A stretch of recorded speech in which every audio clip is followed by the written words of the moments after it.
to the Freedom Nation podcast with Jeff Kickle. On this show, Jeff shares his expertise in financial and retirement planning from a different perspective. Planning for your Freedom Day, which is the first day that you wake up and have enough income or assets and do not have to go to work that day. Learn how to calculate what you need, how to generate income sources, and listen to interviews from others who've done it themselves. Get ready to experience your own Freedom Day.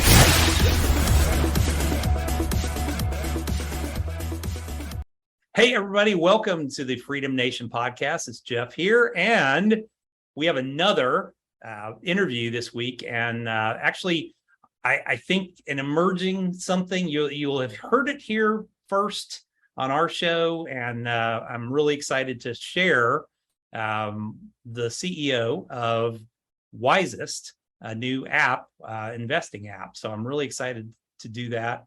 Axel, welcome to the show, my friend. Hey, hello. Thank you for hosting me. How do you pronounce your last name? Thibon. Thibon. Okay. So you can tell he's from Texas by his accent, but no, Axel. So let's talk a little bit about your story and how you got to where you are today, because it's kind of a non-traditional route. Exactly. So even if I'm speaking to you from Cleveland, Ohio today, so I am with a Texas accent that is coming from France. Southwest. So originally from France, and also a non, I would say, traditional journey in terms of my career. I started as a mechanical industrial engineer in the automotive sector, working on EVs, but then decided to switch and came to the US 10 years ago now. Did my MBA at MIT and then switched to banking, to finance. So it's obvious. I mean, exactly. It's such a traditional route, automotive engineering to finance. Yeah, I get it. So there, worked in a couple of large community banks in Florida, and being the head of strategy for them. So leading their efforts in terms of marketing, commercial planning, operations, digital transformation, M&A. And so through these experiences, I've been managing a digital bank that we acquired directly. And then I also building from scratch another digital bank on behalf of another institution, which was I would say a nice experience to build from scratch a new business, but on behalf of another company. And so that that experience combined by the frustration I had when I was an engineer and I didn't know what to do to start investing to build wealth for our future. So that frustration with my experience in banking, I decided to jump and to build a solution. And that's how we started Wizest. Nice. So let's talk about Wizest. I mean, you've got some competitors out there, Betterment, you've got Acorns, you've got Robinhood. What makes Wizest different? Yes, so thank you for the questions. I would say if I look at the market, there is mainly three categories of solutions and for the public. One are the DIY solutions, I would say. So Robinhood, E-Trade. So you are doing by yourself. So you are the one finding the trades, doing the trades, and investing by yourself. And then there is the passive solutions, the do it for me, which are the Wealthfront, the Betterment, where you answer a few questions. The tool will give you the portfolio that is the right fit for you. It's and that's it. You put your money there, forget about it. It's a kind of a black box, but it's a passive solution. But then for people that don't like this this black box aspect, or that don't know how to do by themselves, they need to find something else. And something else would be a do it with me approach, not doing alone, but having someone to help you in the process. And today the only solution that exists in the market is going with a traditional financial advisor. But if you don't have typically 100K or 250K at minimum, you don't qualify to be able to get this support. So for people that do not have this amount of available assets, they cannot have this solution, and so there is nothing. And so that's where we decided to create Wizest, to bring a solution and to have Wizest, I would say, closing this gap. And so the way Wizest works is like when you come into the application, you don't have any like stocks, ETFs, mutual funds that could be scary to analyze. You see people, and these people are like real experts that we created and vetted one by one at Wizest, that are like financial advisors or portfolio managers in their real life. And they are like sharing their profile, sharing the portfolio they have, and you can see browse them like as you are browsing people in LinkedIn or on Instagram. Nice. And then you see, okay, I like, for example, Jeff and Catherine, and so you say I want to follow them as like I'm following influencers. Nice. And what the platform is doing, Wizest, is going to replicate on your behalf their portfolio in function of the weight you allocate to each of them, in using fractional shares. And then from there, how you will manage your portfolio is not by managing the holdings. So the ETF ABC that is in the portfolio, but by managing your team. So your portfolio is Jeff and Catherine. Okay. And so if Jeff is in negative or is doing bad, like in the last month, you can decide to reallocate your fund to Catherine or to find a replacement for Jeff. And that's like we think that this human layer make investing much more approachable and less scary for people. And that brings also the last aspect of Wizest, which is like Jeff and Catherine, as you are following them each week at least, they are like commenting on the news, explaining if they did a change in their portfolio, why they did a change.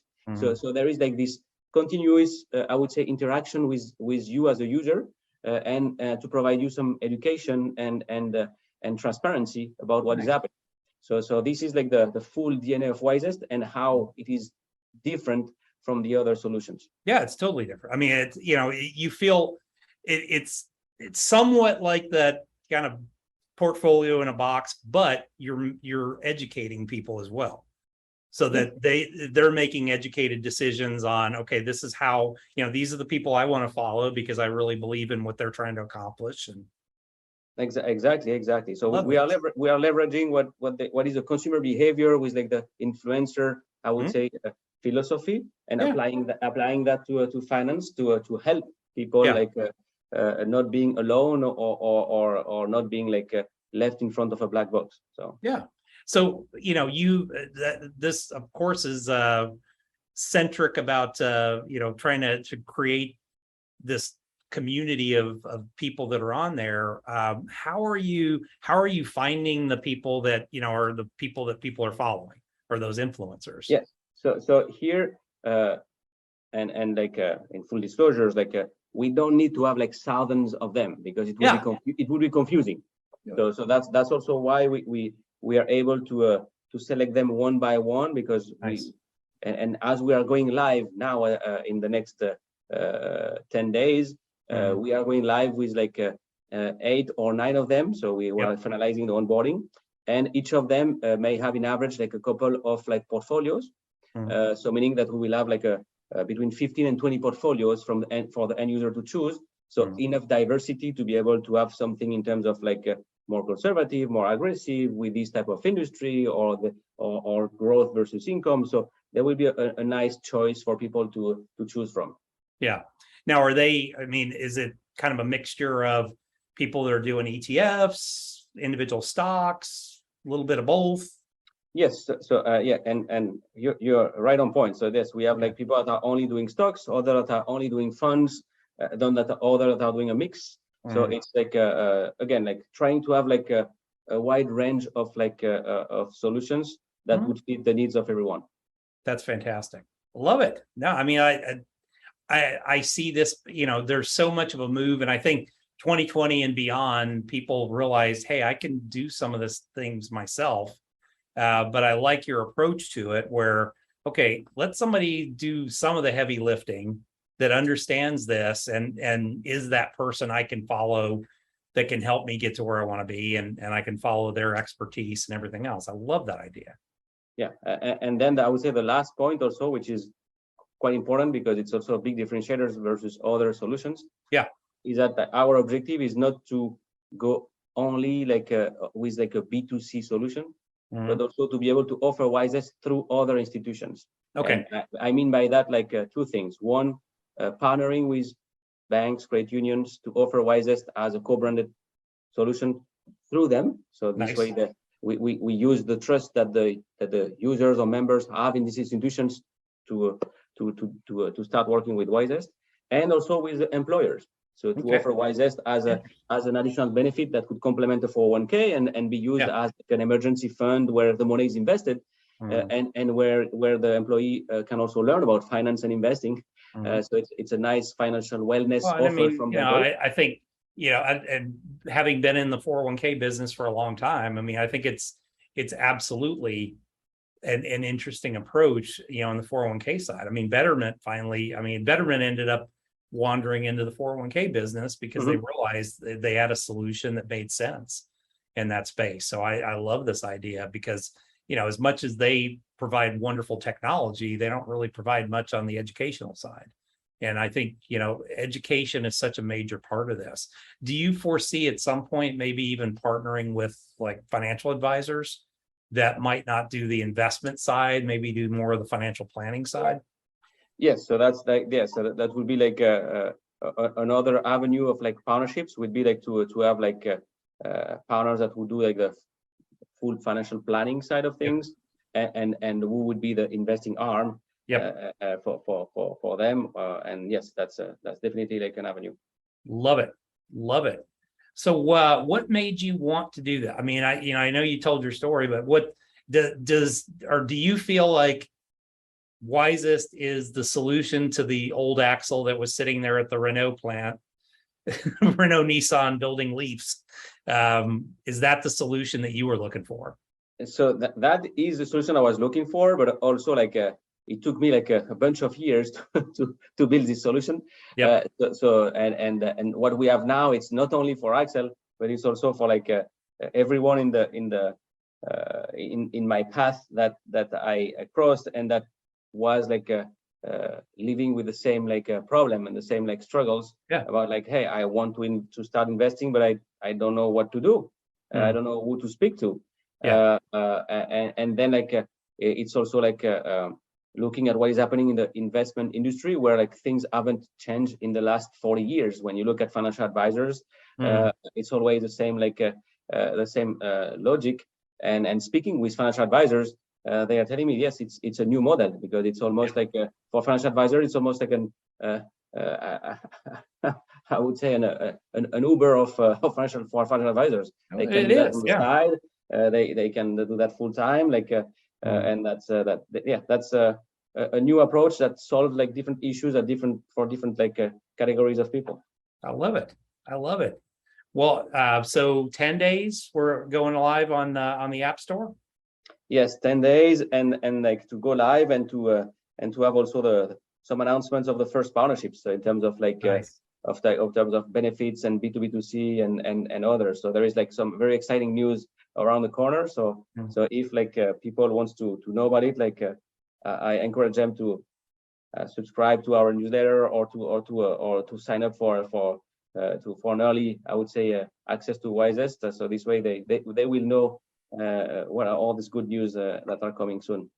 Awesome. So it's www.wizest.com.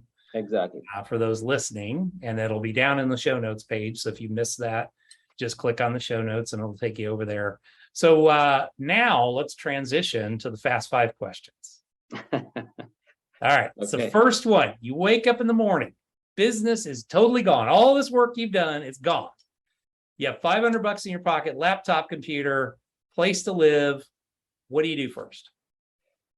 So that it's funny because that bring me back where I was like 3 years ago. Okay, all right, you can relate. It's the story is repeating itself. So I would say like I would do it again. I would say like, hey, I have like $500. Let's start first by like investing myself a little bit in the stock market to be able to get some fuel. Nice. And then with that, like let's build a solution that would work for me and for others. Okay, that's awesome. Yeah, Except this time, not throw a pandemic into the middle of that. It'd probably be a little faster. If we can avoid the pandemic, it would be great. It would be much easier.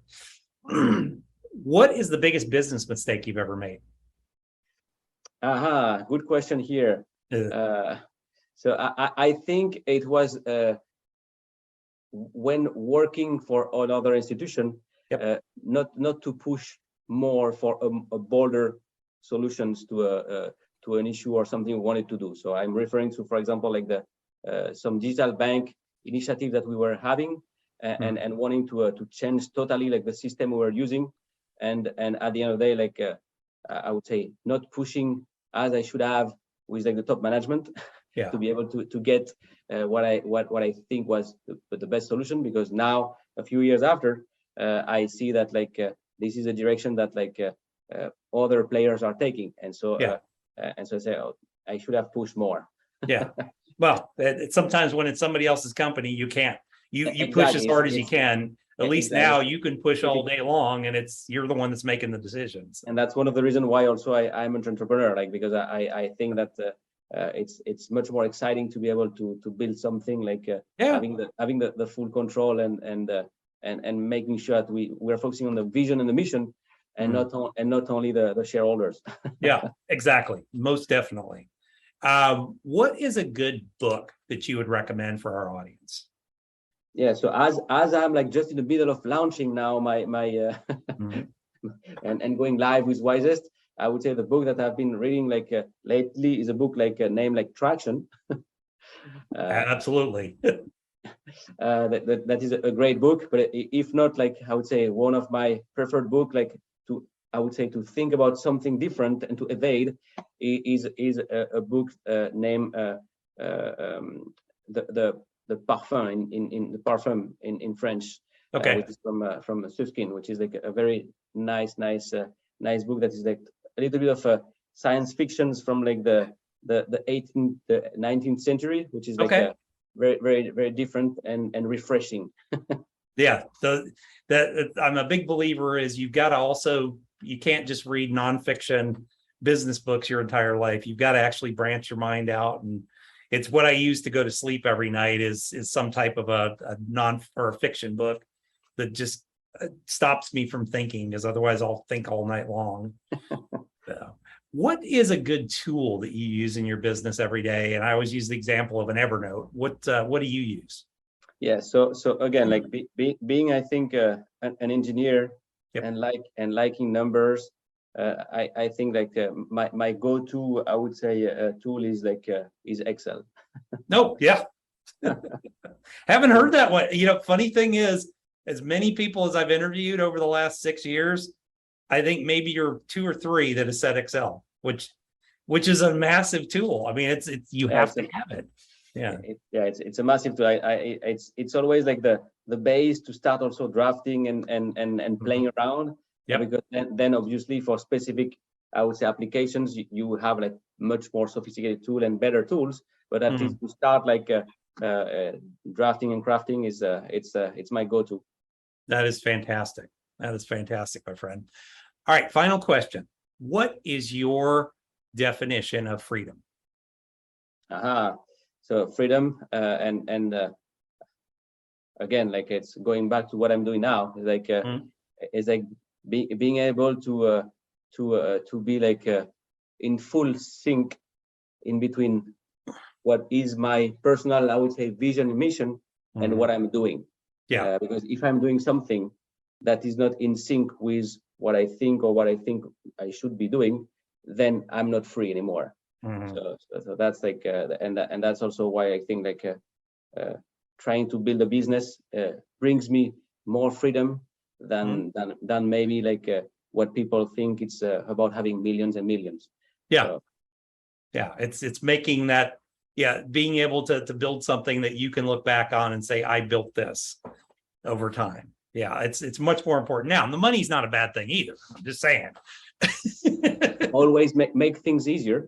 It certainly does. But yes, money doesn't make you happy, but it sure can make you happier than being poor, is all I could say. All right, my friend. Well, thank you. If somebody wants to get a hold of you or follow you, what's the best way? Yes, so there is like as you mentioned before, our website, so wizest.com.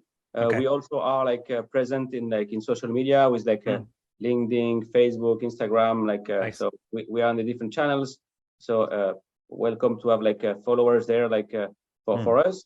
And then also if people want to reach me directly, my email is very easy. It's Axel, AXEL @wizest.com. So easy. Here I am. All right, my friend. Well, thank you for being on the show. I really appreciate it. And I really hope for just a fantastic launch. I want to follow it because, if it works the way you say it is a tool for our followers here and the people that listen to the channel. And, certainly for those that want to DIY things a little bit more with some help, it sounds like a wonderful tool. Yeah. So thank you. I appreciate you being on, folks. Make sure that you subscribe to the channel. For those that are watching the video, subscribe right down over here. And we will be back every Tuesday and Thursday. So thanks for joining us, and we will see you back next time. Thank you, Jeff. Thank you for listening to the Freedom Nation podcast. You can find us on Apple Podcasts and all the major channels. Wherever you're listening, please subscribe to the channel and leave a rating and review. If you have friends and family that could benefit from their own Freedom Day, please share with them. Finally, join Freedom Nation by following us on Facebook, Instagram, and Twitter.